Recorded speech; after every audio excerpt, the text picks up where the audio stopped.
Kalau ada yang angkat tangan saya kasih hadiah ini. Yang tidak kepingin punya anak soleh, ada apa enggak? Ada hadiahnya loh ini. Semua kita ingin memiliki anak yang soleh, yang berbakti, yang nurut, yang bisa mengharumkan nama kedua orang tuanya. Salah satu putra terbaik Desa Kukin adalah sahabat kami, Ustadz Ihsan Irawansyah, yang saat ini sedang menuntut ilmu di Universitas Taif di Kerajaan Saudi Arabia. Melalui perantaraan beliau kami bisa hadir di tengah-tengah para jamaah sekalian. Apa kaitannya kesalehan orang tua dengan perilaku anak? Disebutkan di dalam Al-Quran surat Al-Kahfi kalau saya tidak salah ingat, Allah menceritakan kisah Nabi Musa. Kisah Nabi siapa?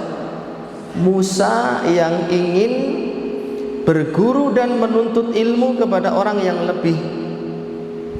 lebih pandai dibandingkan beliau. Kemudian Allah Subhanahu wa taala memerintahkan Musa untuk mencari Nabi Khidir, untuk mencari Nabi Khidir.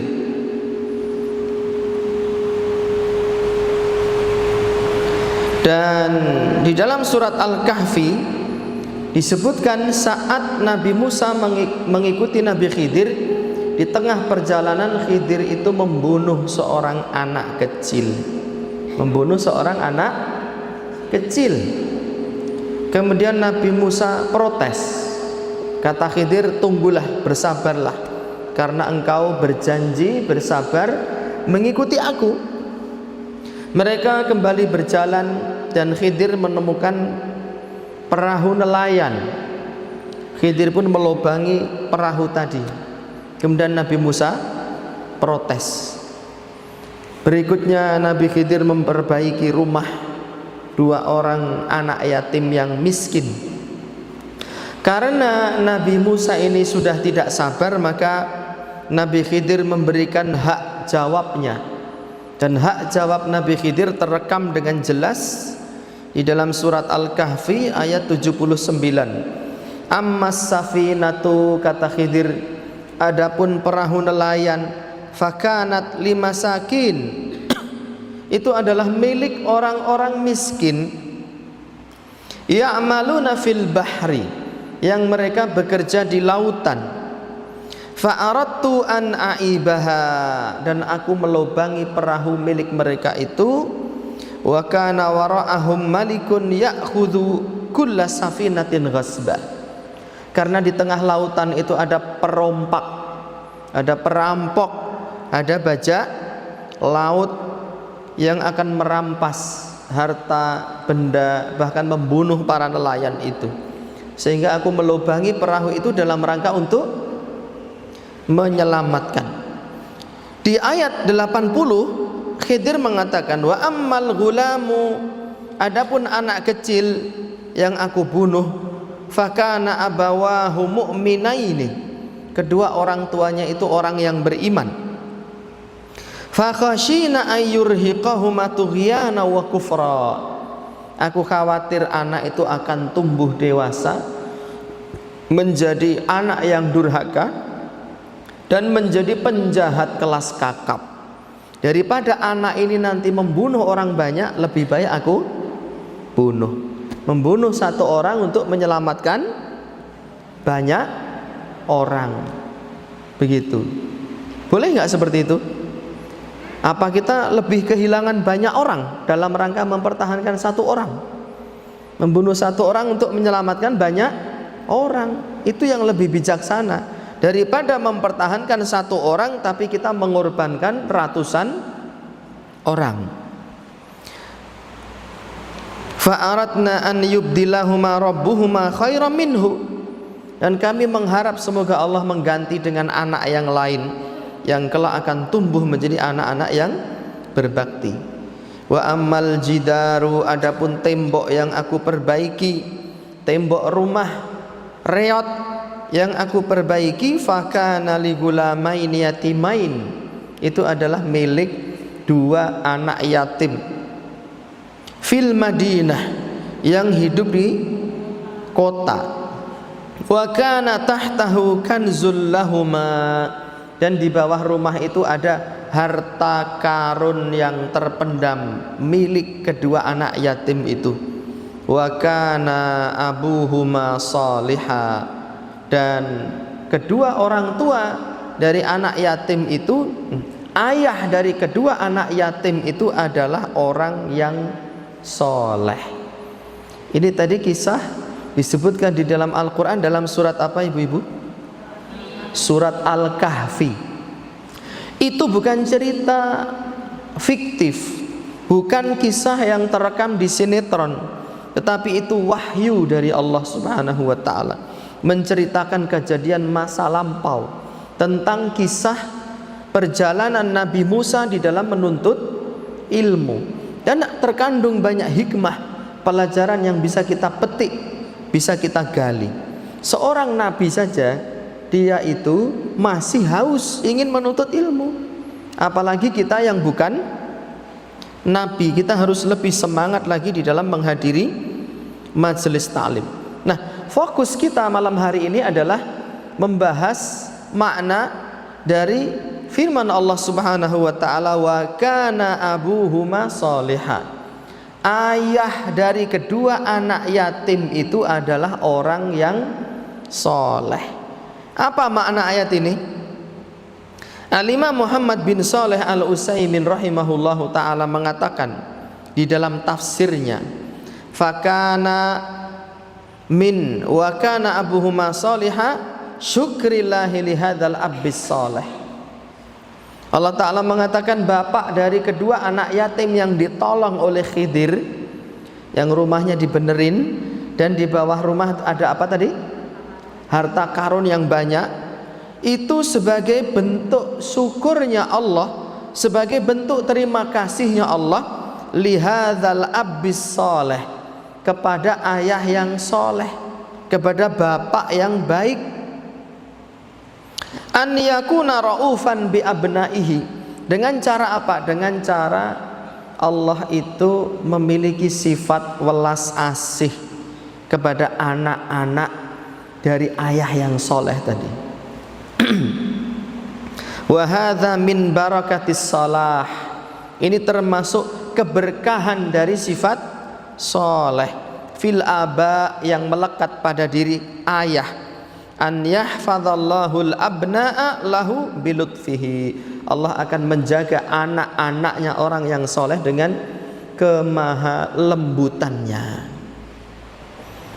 Ini pernyataan Imam Ibnu Utsaimin saat menafsirkan ayat tadi itu. Maka ibu-ibu yang dirahmati oleh Allah Subhanahu wa ta'ala, kalau kita bercita-cita memiliki anak-anak yang baik, kita melakukan berbagai macam upaya, mempelajari parenting, memilihkan sekolah yang baik, memberikan makanan yang enak-enak yang bergizi, ya, mendaftarkan anak kita di sekolah Islam, itu belum cukup.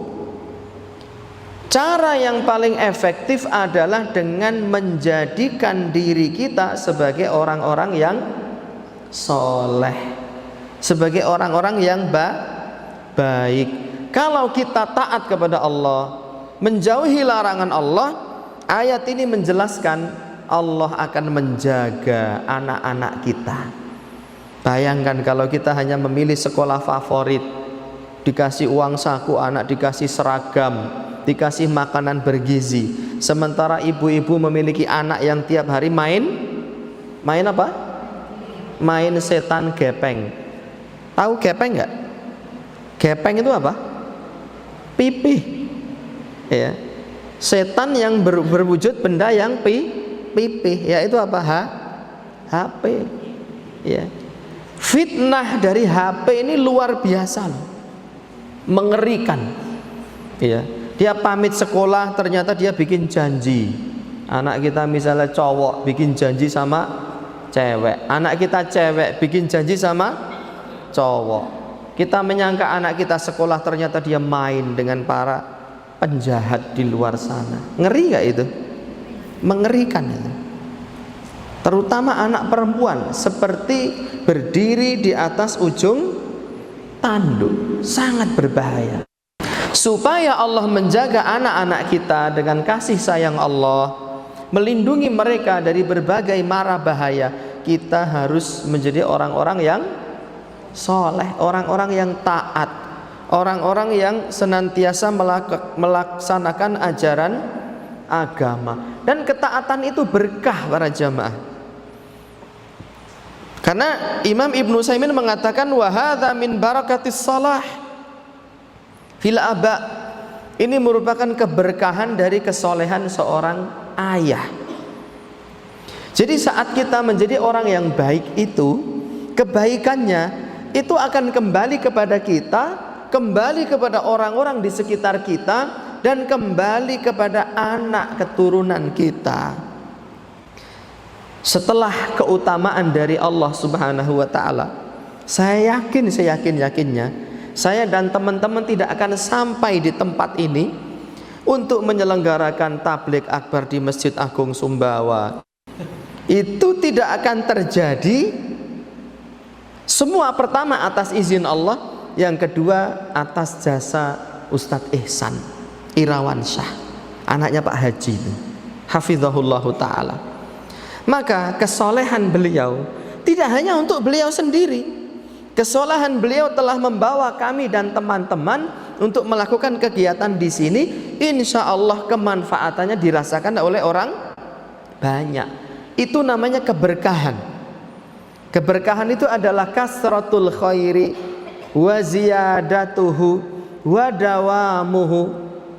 Kebaikan yang banyak, kebaikan yang terus bertambah dan berlipat-lipat, kemudian kebaikan yang akan kekal abadi. Itu namanya keberkahan. Ternyata keberkahan itu tidak hanya kembali kepada orang soleh di waktu dia hidup. Saat orang soleh ini mati, keberkahannya terus diwarisi oleh anak cucunya. Anak-anaknya dijaga oleh Allah Subhanahu wa ta'ala. Padahal anak yatim ini miskin, Pak. Tapi Allah menjaga mereka, diberikan harta karun yang tersimpan di bawah rumahnya itu. Itu sebagai bentuk syukurnya Allah kepada sang ayah. Kaum muslimin rahimani wa rahimakumullah, saya akan bacakan penafsiran yang kedua dari Imam Al-Baghawi di dalam kitab Ma'alimut Tanzil. Apa kata beliau saat menafsirkan firman Allah Ta'ala wa kana abuhuma shalihan? Ayah dari kedua anak yatim itu seorang ayah yang soleh. Qila kana ismuhu Kasih. Dikatakan oleh sebagian ulama ahli tafsir, ayah yang soleh ini namanya adalah Kasih. Namanya siapa? Kasih. Wa kana minal atqiya, dan Kasih ini adalah bagian dari termasuk golongan orang-orang yang bertakwa, terutama mak-mak ini. Mak-mak itu biasanya suka ngerumpi ya, suka ghibah, suka ngomongin apa? Tetangga, penganut sekte lambeturah.com. Ini harus berhati-hati, gara-gara lisan kita bisa celaka 7 turunan. Na'udzubillahi min dzalik. Ya, apalagi besok kalau kita kerja bakti, nggak usah ngomongin orang lain. Oh, kamu datang ya belakangan tok, waktu makan nggak bantu kerja, nggak perlu. Yang penting kita ngelihat diri kita sendiri. Orang lain biarkan orang lain. Nggak usah kita mengungkit-ungkit apa aib mereka. Adapun Kasih ini orang yang bertakwa. Qala Ibnu Abbas, Abdullah bin Abbas radhiyallahu taala anhuma mengatakan, apa kata Ibnu Abbas? Hufidha, kedua anak yatim itu dijaga oleh Allah bisolahi abawaihima, dikarenakan kesolehan bapak dari kedua anak yatim ini. Waqila, dan dikatakan kana bainahuma, jarak antara kedua anak yatim ini, wa bainal abis saleh, dan antara ayah yang soleh tadi adalah sab'atu aba. Jaraknya itu 7 turunan. Jadi ada orang lelaki namanya Kasih, dia itu orang yang bertakwa. Dia punya anak, anaknya punya cucu, cucunya punya cicit, cicitnya punya cecet. Terus sampai berapa turunan? Sampai 7. Yang ketujuh ini adalah 2 anak yatim. Yang tadi menemukan apa? Harta karun. Jadi ternyata yang soleh dari nenek moyangnya anak yatim ini bukan ayahnya langsung, tapi kakek yang ketujuh. Bayangkan, keberkahan dari kesolehan seseorang itu tidak berhenti kepada anaknya, tapi juga kepada cucunya, terus sampai keturunan yang ke-7. Demikian pula kemaksiatan. Ibu-ibu yang dirahmati oleh Allah Subhanahu wa ta'ala, kalau sampean semua mencetak diri menjadi orang yang provokator, suka ngomong, suka ghibah, suka mengadu domba, suka iri dan dengki, maka dosa itu efeknya akan turun temurun. Naudzubillahi min dzalik. Bukan anak kita menanggung dosa kita, tidak, tetapi efek dari kemaksiatan itu akan berpengaruh pada perilaku anak keturunan kita. Maka saya seyakin-yakinnya, jika ada ulama, jika ada orang baik di era sekarang, orang yang dermawan, saya yakinnya dia juga keturunan orang yang soleh, ya keturunan orang yang dermawan, ya keturunan orang-orang yang baik, sehingga menurunkan generasi yang juga baik. Ini merupakan sunnatullah, kaidah zaman dan undang-undang masa yang berlaku sejak awal dunia sampai kelak tegaknya hari kiamat. Begitu. Maka berikutnya Al-Imamul Baghawi menukilkan pernyataan dari Muhammad Ibnul Munkadir. Apa kata Muhammad Ibnul Munkadir? Innallaha yahfadhu bisalahil abdi waladah. Sesungguhnya Allah itu menjaga dikarenakan kesolehan seorang bapak. Allah akan menjaga siapa? Anaknya. Wa walada waladih, dan Allah akan menjaga anak dari anaknya, yaitu cucu. Wa itratih, dan Allah akan menjaga keturunannya. Wa ashiratih, Allah akan menjaga keluarganya. Fama yazaluna fi hifdzillahi ma dama fihim, dan Allah akan senantiasa menjaga mereka semua. Begitu.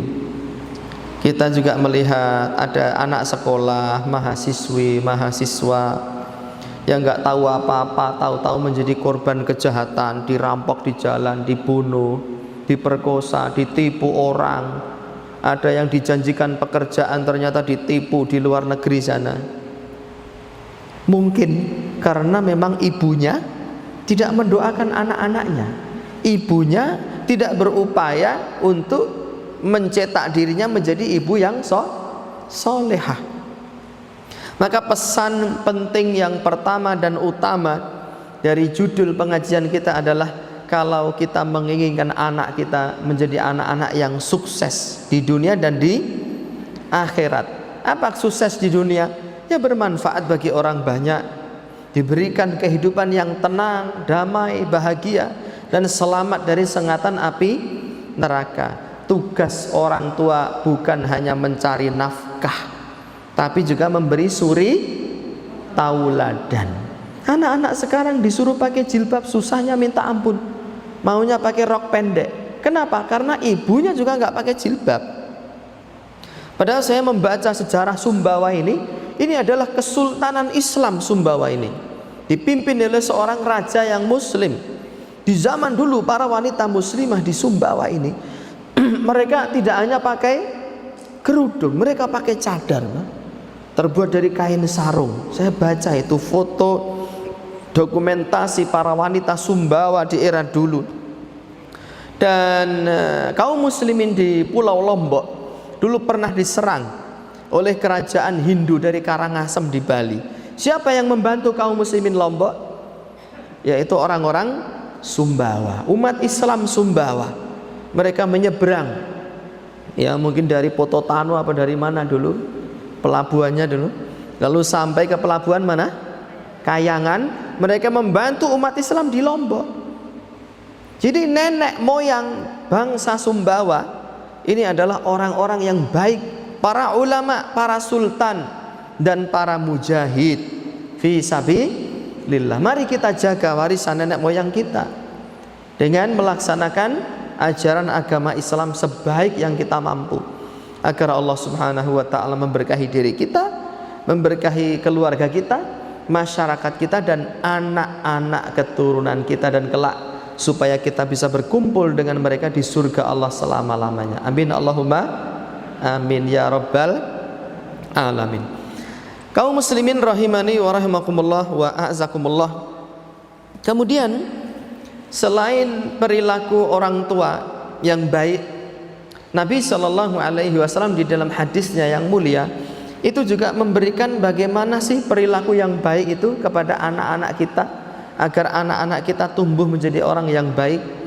Kan ayatnya tadi cuma mengatakan soleh, baik, ya, berbakti kepada anak, tapi tindakan nyata seperti apa, ciri seperti apa orang tua yang baik dan soleh itu, ibu seperti yang bagaimana yang akan menghasilkan anak-anak yang soleh. Yang pertama adalah memberi nama yang baik, karena agama kita menerangkan ternyata nama itu memiliki pengaruh terhadap si pemilik nama. Saya kurang ngerti bahasa Sumbawa, mohon maaf, tapi adakah nama di Sumbawa ini yang artinya kurang baik? Ada apa tidak? Ada nggak ibu-ibu? Ada? Nggak ada. Namanya Islami semua. Alhamdulillah.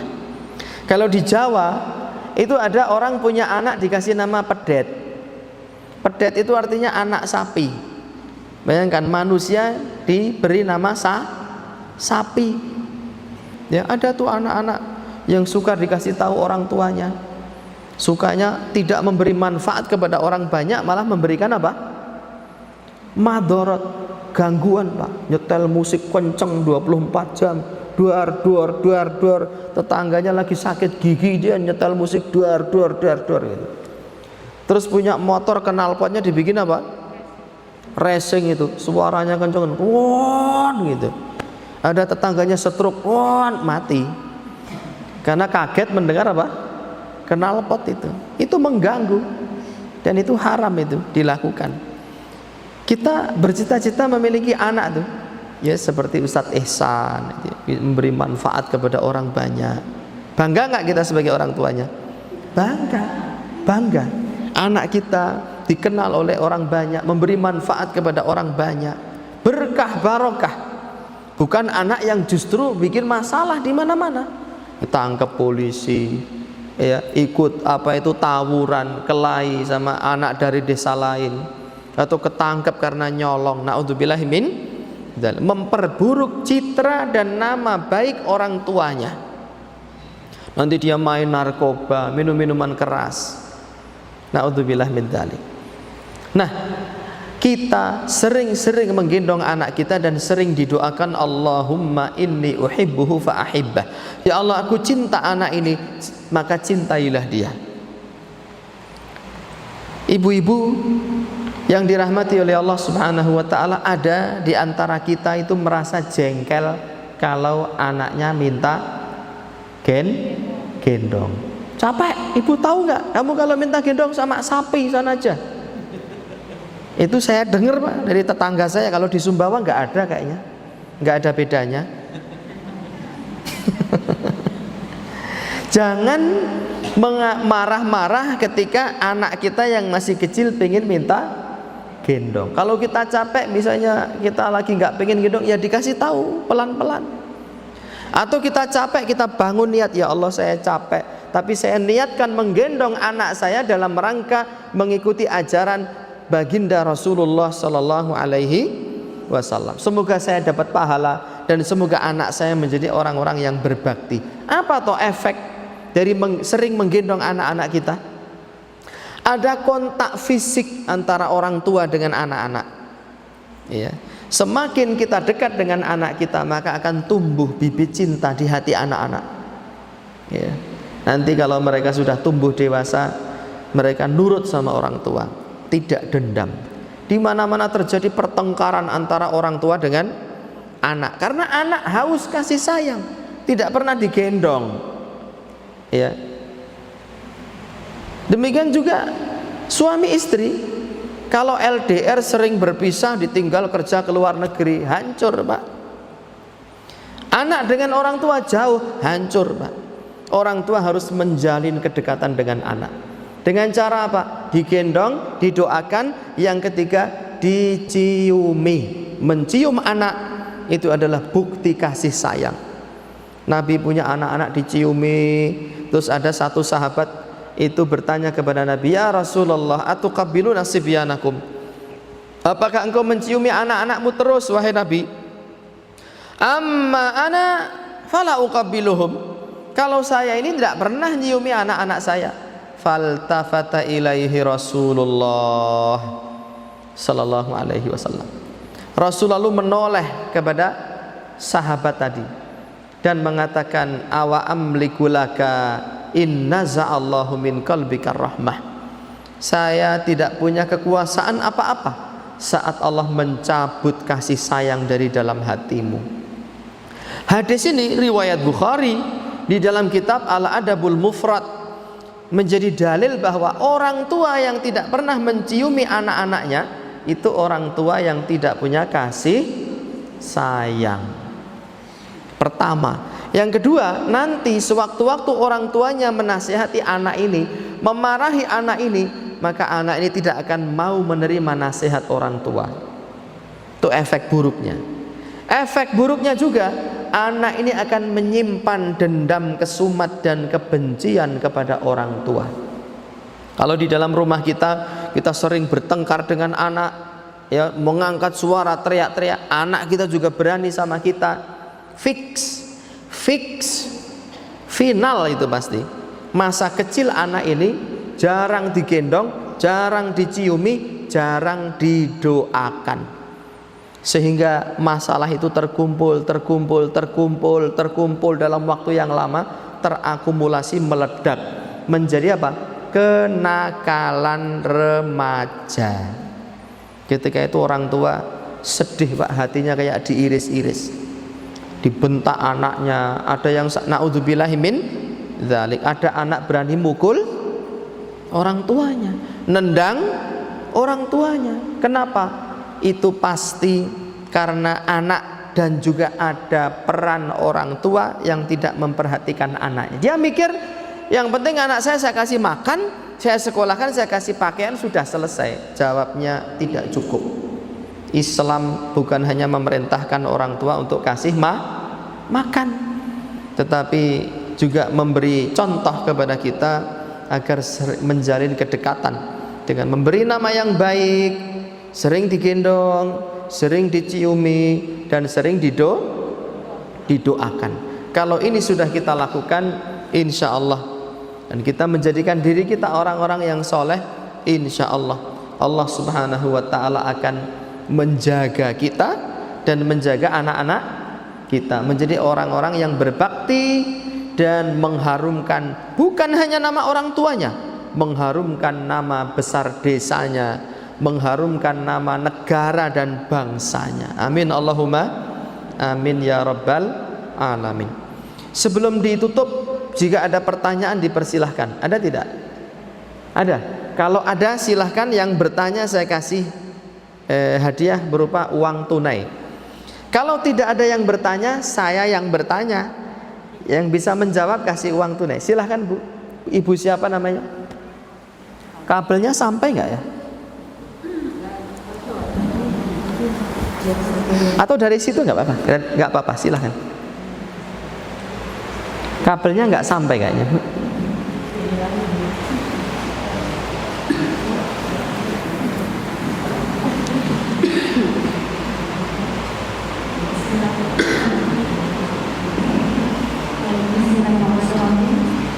kasih atas waktunya. Begini Pak Ustadz, Iya.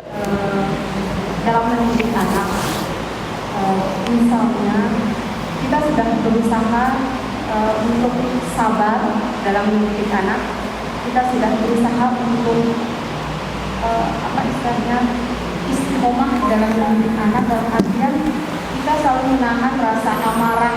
Iya. Kita jengkel, tapi kita setiap mau jengkel, kita akan mencoba untuk menahan amarah tersebut, rasa marah tersebut. Karena apa? Seperti yang kita katakan tadi, bahwa anak itu akan berkembang sesuai dengan ajaran dari orang tuanya. Iya. Apakah dengan kita menahan rasa kesal, rasa marah ke anak kita itu juga akan ada apa istilahnya timbal balik ke anak kita? Iya. Sudah ya? Ya. Ini hadiahnya, Pak. Mas, tolong kasihkan sana. Tolong, Mas. Tolong. Iya. Bu siapa namanya? Ibu Tantri. Ya, dari Moyo Utara ya pastinya. Bukan dari Malang Jawa Timur, bukan. Oh iya, siap. Silahkan duduk lagi. Saya ingin membacakan riwayat secara makna untuk menjawab pertanyaan Ibu Tantri. Sebuah hadis sahih dalam kitab Sahih Bukhari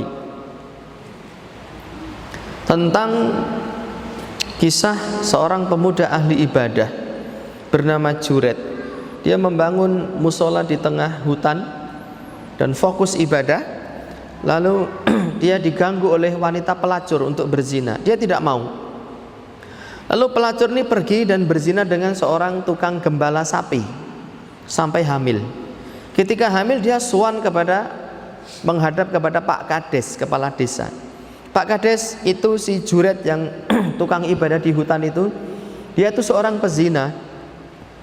Kata Pak Kades, kenapa begitu? Karena dia berzina sama saya. Buktinya apa? Ini bayi ini anaknya Juret. Kemudian Pak Kades marah dan mengerahkan warga desa untuk menangkap Juret dalam keadaan terikat tangannya. Juret nggak tahu karena dia merasa tidak melakukan kesalahan. Ternyata setelah ditangkap, Juret bertanya, apa salah saya? Sampean berzina, buktinya ini ada bayi hasil perbuatan kamu dengan wanita ini. Lalu Juret mendekati bayi dan menusuk perut si bayi, menyentuh dengan jari telunjuknya sambil mengatakan, ya gulam, man abuka? Wahai bayi, siapa ayahmu? Qala abi ra'iyal baqar. Bayi itu atas izin Allah bisa berbicara. Dia mengatakan ayahku adalah tukang gembala sapi. Jadi ada 3 bayi waktu lahir dia bisa bicara. 1 Nabi Isa ibnu Maryam. 2 bayi dalam kisah Juret. Yang ketiga bayi dalam kisah Ashabul Ukhdud. Lalu Pak kepala desa dan seluruh warga minta maaf, tapi Juret tertawa. Ditanyakan, ma adhakaka ya Juret? Apa yang membuat engkau tertawa wahai Juret? Qala adrakatni da'watu ummi. Saya ini ditimpa oleh ucapan ibu saya. Waktu itu saya sedang sholat di musola, lalu ibu saya datang memanggil nama saya, ya Juraiju. Sedangkan Juret sedang sholat. Dia bingung, ummi au sholati, saya menyambut seruan ibu atau saya melanjutkan sholat. Ibunya memanggil lagi, ya Juret, wahai Juret. Sampai 3 kali Juret tetap diam, tetap sholat. Kemudian ibunya ini marah. Ibunya Juret marah, memanggil anaknya 3 kali tidak dijawab. Ibunya lalu mengucapkan kata-kata sumpah serapah. La amatakallahu ya Juret. Wahai Juret, semoga Allah tidak mencabut nyawamu hatta tandura ila wajhil mumisat, sampai Allah membuat engkau dipermalukan oleh wanita pelacur. Na'udzubillahi min dzalik. Ini hadis Nabi yang keluar dari lisan suci Kanjeng Nabi. Hadis sahih riwayat Bukhari. mengajarkan kepada kita bahwa ucapan buruk seorang ibu terhadap anaknya itu mustajabah. Maka saya mengajak diri saya sendiri dan para ummahat, para ibu, kalau kita sedang marah, jangan mengucapkan kata-kata yang buruk. Karena kata-kata kita itu akan menjadi nyata, diijabah oleh Allah. Dalilnya mana? Hadis Sahih Bukhari dalam kisah Juret, pemuda ahli ibadah yang dipermalukan oleh seorang wanita pelacur karena sumpah serapah dari ibunya. Maka pantangan besar seorang ibu ketika marah menyebut anaknya, oh kamu bodoh, kamu nakal, kamu jahat, itu tidak boleh, Pak. Ada loh orang tua itu nyuruh anaknya beli minyak goreng, pulang itu bawa layang-layang. Lalu dia bilang, oh kamu anak setan ya, katanya. Anaknya menjawab, ibunya kuntilanak gitu. Karena anaknya setan, ibunya kuntilanak. Bapaknya apa? Genderuwo. Di Sumbawa ada genderuwo juga? Ada? Enggak ada. Adanya apa? Buto. Apa nama hantu di Sumbawa ini? Jurik. Apa Lea? Iya, Lea.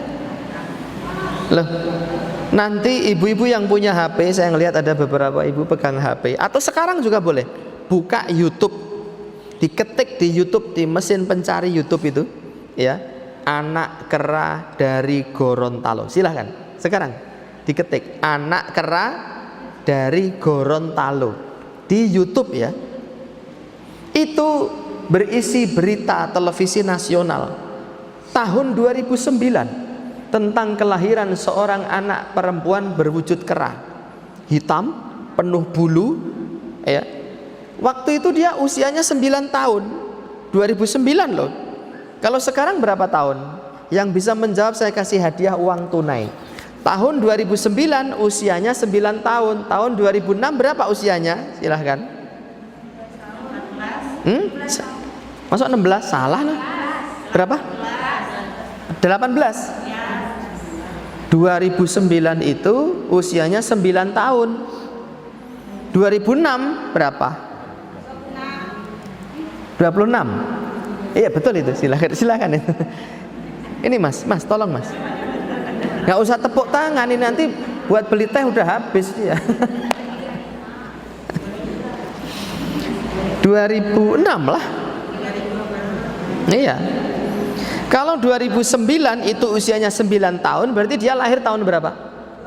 Tahun 2000. Tahun 2026 berarti berapa usianya? 26 tahun. Sekarang anak itu usianya sudah 26 tahun. Sudah dibuka ibu? Ada enggak? Ada? Ada apa enggak ada? Ada. Siapa nama anaknya? Saya tanya. Nama anaknya siapa? Betul. Itu namanya.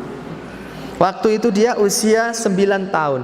Dan kalau ibu-ibu melanjutkan menonton video itu, ibu dari anak berwujud kera ini ditanya, apa penyebab anak ini lahir berwujud kera? Ketika saya hamil, mas wartawan, suami saya pulang kerja, saya minta buah-buahan terus. Suami saya capek, pengen istirahat, tapi saya minta buah-buahan terus. Suami saya marah mengatakan, kok kamu makan buah-buahan terus? Kamu mengandung anak kera, katanya, kata bapaknya. Lalu anaknya lahir berwujud seperti kera. Na'udzubillahi min dzalik. Jadi kalau ibu-ibu marah jangan mengatakan hal-hal yang jelek. Oh anak setan kamu, itu nggak boleh. Karena kalau anak setan berarti ibunya kuntilanak tadi itu, ya. Bapaknya juga setan. Berarti satu keluarga isinya setan semua itu. Ibunya setan, bapaknya setan, anaknya tuyul. Na'udzubillahi min dzalik. Doakan saja, semoga kamu jadi menteri keuangan gitu. Atau semoga kamu jadi wakil presiden seperti Pak Gibran gitu misalnya. Jangan mendoakan yang jelek-jelek, yang buruk-buruk. Tak doakan kamu nanti jadi seperti Ustadz Ihsan gitu. Begitu bagus ya. Itu timbal baliknya. Kalau kita nggak menguasai emosi kita lalu mengucapkan kata-kata kotor, kata-kata yang jelek, maka doa kita ucapan kita diijabah oleh Allah Subhanahu wa ta'ala. Doa orang tua kepada anak-anaknya itu mustajabah. Maka perbanyaklah mendoakan kebaikan untuk anak-anak kita, terutama mak-mak ini. Bangun sholat malam, berdoa yang lama. Anak-anak kita doakan semua supaya jadi anak yang soleh, yang berbakti, yang mengharumkan nama kedua orang tuanya. Kalau anak kita itu menjadi orang soleh ya, dia diberikan keistimewaan oleh Allah. Misalnya dia bisa memintakan syafaat untuk kedua orang tuanya. Orang tuanya aslinya masuk neraka, gara-gara anaknya ini orang yang soleh, dia memintakan syafaat, minta syafaat kepada Allah untuk orang tuanya. Orang tuanya gagal masuk neraka, naik ke dalam surga. Maka anak itu investasi akhirat. Sayangilah, gendonglah, ciumilah, doakan kebaikan. Kelak kalau kita memarahi mereka, marah itu bukan dengan mengucapkan kata-kata kotor. Membentak boleh, ayo sholat, waktunya sholat, jangan main terus, boleh. Tapi jangan mengucapkan kata-kata yang buruk, yang jelek. Nabi mengatakan, perintahkan anakmu sholat saat usia 7 dan pukul anak itu ketika usia 10 tahun dia masih meninggalkan sholat. 10 tahun nggak sholat, pukul. Tetapi mukulnya darban ghaira mubarrih, pukulan yang tidak menimbulkan bekas. Disentil telinganya ada bekasnya merah, haram. Dicubit itu juga haram, apalagi ditampar lebih haram lagi. Terus mukulnya gimana? Pakai guling, pakai bantal yang dibukul pantatnya. Ayo sholat, waktunya sholat. Begitu maksudnya, bukan waktu dibukul pakai linggis, pakai parang Sumbawa. Nanti anakmu gagal otak nanti, ya masuk ke IGD. Rumah sakit di mana terdekat sini? Ada kecamatan. Apa? Puskesmas. Oh ya. Kalau rumah sakit di mana? Di Sumbawa. Oh iya. Nggak usahlah kita ke rumah sakit. Kita ke masjid saja. Semoga seluruh jamaah diberikan kesehatan oleh Allah. Amin Allahumma. Amin.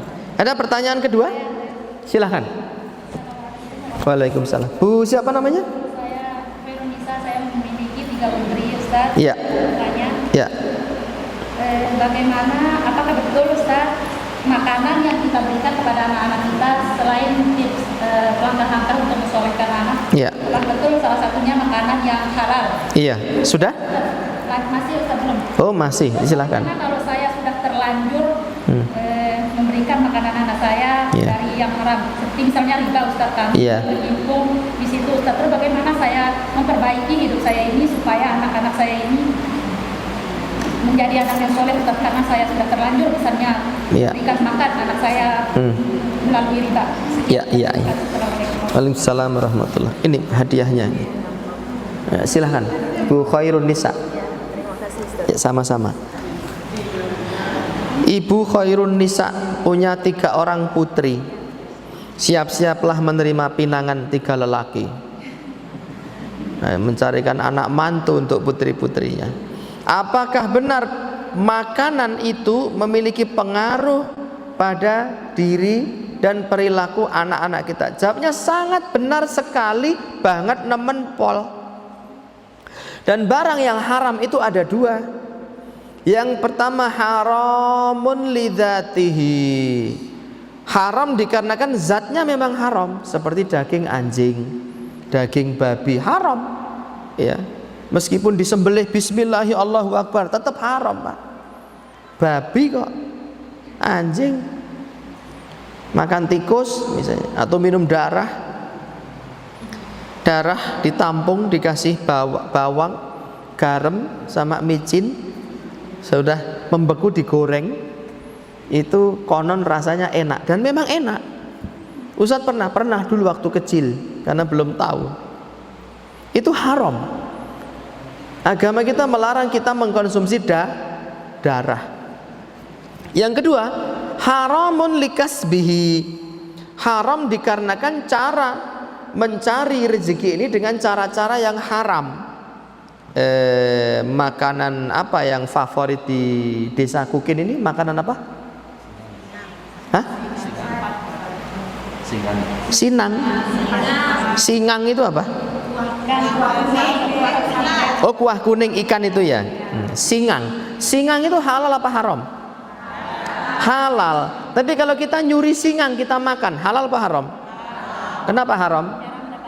Cara mendapatkannya dengan cara mencuri. Kita mencuri singang misalnya, kan cuma satu baskom aja Ustadz itu. Mencuri satu baskom, lalu disuapkan kepada anak kita, itu akan berpengaruh jelek dan buruk. Sudah tahu riba itu haram, riba itu dosa, kita makan itu dan kita kasih makan ke anak-anak kita, perilaku anak kita itu akan menyimpang, menjadi orang-orang malas ibadah, susah menerima nasihat, durhaka kepada kedua orang tuanya gara-gara efek dari makanan yang haram tersebut.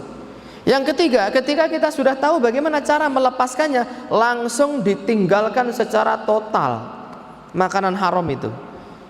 Riba, segera lepaskan diri dari riba. Kalau tidak, Allah mengatakan fa'dzanu biharbin minallahi wa rasulih.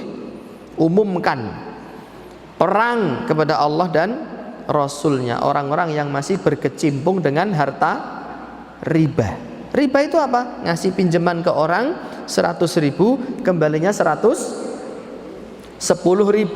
Yang 10.000 ini namanya riba. Ustadz, saya ngasih pinjam 1 juta tahun ini, kembalinya tahun besok. 1 juta tahun besok itu kan nilainya sudah apa? Sudah turun. Kalau saya ngasih pinjaman 1 juta dikembalikan 1 juta tahun depan, kan saya rugi. Jadi saya harus ngasih bunga supaya tidak rugi. Jawabnya, kalau kita mau menolong orang, kita harus siap rugi.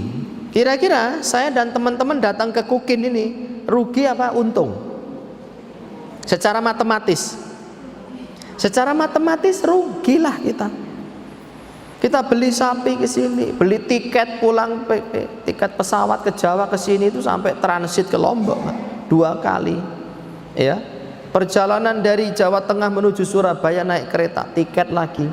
Belum uang makannya, belum nginapnya. Secara matematika rugi. Maka kalau kita ingin menolong orang lain harus siap rugi secara matematika, tetapi di hadapan Allah kita tidak pernah rugi, karena Allah mengatakan kanallahu fi aunil abdi ma kanal abdu fi auni akhihi. Allah senantiasa menolong seorang hamba selama dia menolong saudaranya. Ditolong oleh Allah di dunia. Yang kedua, diberikan pahala kalau kita menolong orang lain. Jadi kalau ngasih pinjaman 1 juta, ya sudah kembalinya 1 juta. Tapi saya rugi Ustaz. Tidak. Kamu hanya rugi secara matematis. Tetapi dalam kehidupan nyata kita tidak pernah rugi. Mungkin penyakit kita dicabut oleh Allah gara-gara kita nolong orang. Anak kita dijadikan anak-anak yang berbakti gara-gara kita menghentikan diri dari riba. Kehidupan kita diberikan ketenangan gara-gara kita menolong orang. Tidak pernah rugi. Dan kita dilindungi dari su'ul khatimah, mati masuk ke dalam surga. Tidak pernah rugi, demi Allah. Orang menolong orang lain tidak pernah rugi. Ada orang lewat situ, nenek-nenek jatuh misalnya, cegur ke got, masuk ke got, kita tolong nggak? Apa kita diemin aja? Kita tolong. Kalau kita menolong nenek ini, kita rugi waktu, rugi tenaga, rugi pikiran, tapi nggak apa-apa, karena memang menolong harus siap rugi. Kalau nggak mau rugi, jangan pernah menolong orang lain, maka kamu tidak akan pernah ditolong oleh orang lain. Seperti itu. Jadi lepaskan diri dari riba, berhenti seketika itu pula, agar Allah mensucikan diri kita dan menjaga anak-anak kita dari perilaku yang tidak baik. Wallahu ta'ala. Pertanyaan terakhir ada tidak? Silahkan Mbak. Ini yang ini gantian, tadi itu sudah dapat kan ya? Yang ini pakai kacamata. Waalaikumsalam warahmatullahi. Iya.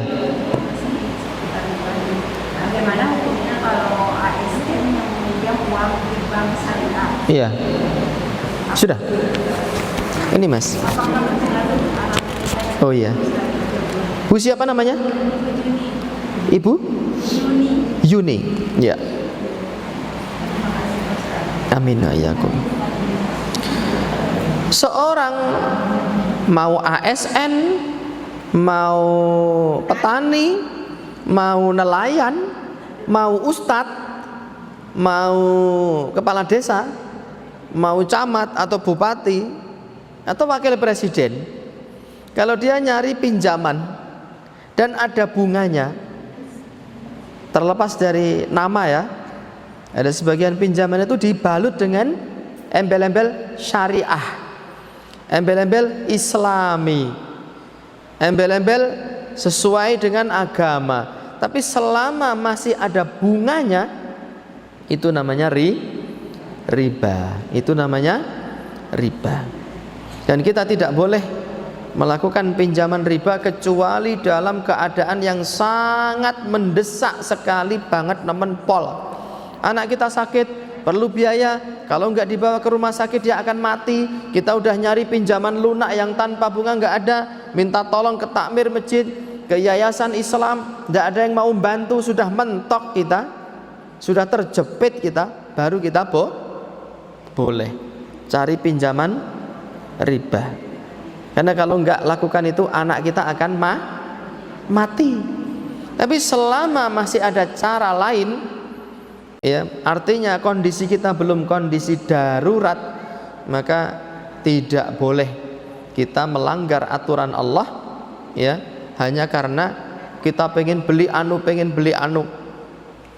Nabi mengatakan syaraful mu'min qiyamuhu bil lail wastighna'uhu 'anil nas. Kemuliaan beriman saat dia sholat malam, berdoa kepada Allah, dan dia tidak manusia. Saya pengen belikan laptop anak saya Ustadz, sholat malam, berdoa kepada Allah Subhanahu wa ta'ala. Saya kasih tahu di desa saya di Klaten sana itu banyak orang kaya dadaan, nggak kerja, nggak ngapa-ngapain, gara-gara dapat gusuran jalan tol dari Solo menuju Jogja, lagi bikin pembangunan jalan tol. Sawahnya itu dilewati jalan tol, dapat duit 4 miliar, 5 miliar, padahal nggak kerja, nggak ngapa-ngapain. Itu siapa yang ngasih? Siapa ngasih? Allah Subhanahu wa ta'ala. Ibu-ibu yang datang ke sini, insya Allah ya, itu di depan sudah ada beras itu. Kita kerja nggak untuk dapat beras itu? Enggak. Itulah rizki dari Allah. Enggak semua rizki itu karena kerja keras kita. Ada banyak rizki yang datang kepada kita tanpa kita harus kerja. Maka kalau kita punya kebutuhan, mintalah kepada Allah. Innallaha huwar razzaq dzul quwwatil matin. Allah itu adalah zat yang maha memberi rizki, dan Allah itu maha perkasa lagi maha kokoh. Jangan menggantungkan diri kita kepada bank, gantungkan hati kita kepada Allah, sang pemberi rizki. Maka Allah akan mencukupi kita, insyaallah ta'ala. Kalaupun kita berdoa belum dikabulkan oleh Allah, yaitu yang terbaik untuk kita. Kita tidak dikabulkan doanya, belum bisa membeli laptop, tapi penyakit kita diangkat oleh Allah Subhanahu wa ta'ala. Efek baik dari doa-doa kita, ya, yang mungkin belum kita saksikan apa yang kita inginkan, tetapi Allah memberikan, mengijabahi doa kita dalam bentuk yang lain yang jauh lebih bagus. Begitu. Kita hidup di dunia ini, rezeki pemberian Allah kepada kita semuanya cukup. Demi Allah cukup. Yang bikin tidak cukup itu adalah gengsi. Itu yang bikin kita nggak cukup. Tapi kalau kita syukur kepada Allah, cukup. Selama kita hidup, insya Allah kita akan terus mendapatkan rizki. Wa ma min dabbatin fil ardi illa 'ala Allahi rizquha. Tidak ada satu makhluk melata pun di dunia ini melainkan pasti akan dijamin rezekinya oleh Allah Subhanahu wa ta'ala. Demikian saja ibu-ibu yang dirahmati oleh Allah Ta'ala, pengajian bisa kami sampaikan. Semoga bermanfaat dan saya menjadi wakil dari teman-teman HSI maupun Yayasan Ngangsu Kawruh selama kami bertempat di desa yang indah ini, Desa Kukin di Sumbawa. Kalau nanti ada perilaku kami, perilaku teman-teman kami yang kurang berkenan, saya meminta maaf setulus-tulusnya. Karena ada perbedaan adat istiadat di antara kita, betul? Di Jawa mungkin adat istiadatnya tidak seperti di sini tidak seperti di Jawa. Kalau nanti ada perilaku kami yang tidak cocok dengan adat sini, tidak cocok dengan sopan santun yang di sini, kami mohon maaf sebesar-besarnya. Tidak ada maksud hati kepingin sombong, tidak ada maksud hati kepingin menyakiti, tapi kita semua makhluk yang lemah, yang tidak bersih dari dosa dan kesalahan. Maka saya meminta maaf sebesar-besarnya. Wallahul muwaffiq ila aqwamit thoriq fastabiqul khairat wa sallallahu ala nabiyyina Muhammadin wa alihi wa sahbihi wa sallam wa akhiru da'wana alhamdulillahi rabbil alamin. Wassalamu alaikum warahmatullahi wabarakatuh.